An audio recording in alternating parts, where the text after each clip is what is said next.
Day 63. Dr. Ames and I are very close to the solution for bringing back Alex.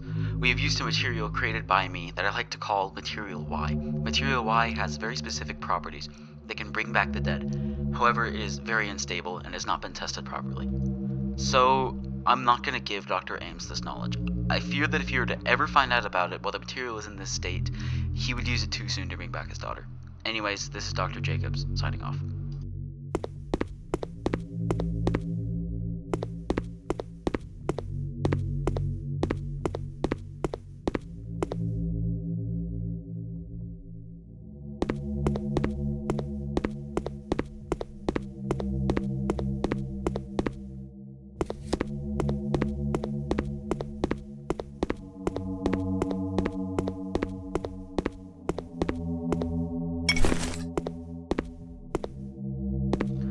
Day 146, Dr. Ames found out about Material Y and used it on Alex's DNA.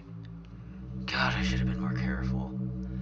However, it seems to be working so far. The skin is growing around the DNA sample. I just can only hope that nothing terrible becomes of this.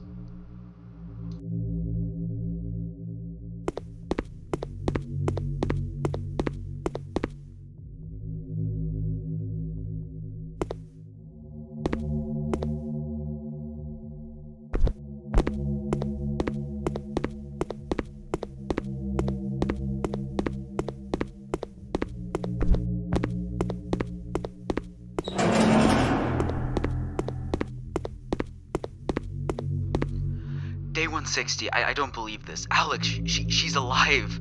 She's fully regenerated, and she looks exactly like she did from before the accident. This is a huge day for mankind. The only problem is that she seems to not remember anything from the day she died, but the rest of her memories, they're well intact. We're gonna keep her in the testing chamber for now, but Dr. Ames is against it, so I let him stay in the test chamber with Alex to prevent him from going crazy. God, I can't believe this is really happening.